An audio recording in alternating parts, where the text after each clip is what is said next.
poor babies. I got them covered up pretty good though, and got them underneath the tree.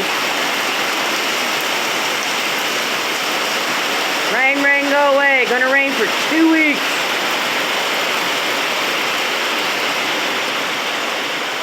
Poor things. They're not getting rained on though.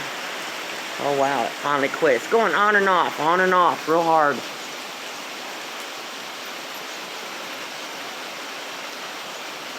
Look at the forecast and there's like 2 weeks of this stuff in the evening.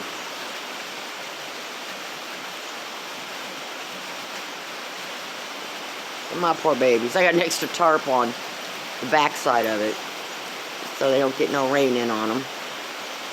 And I got them sitting right underneath the tree to where it stops a lot of that rain.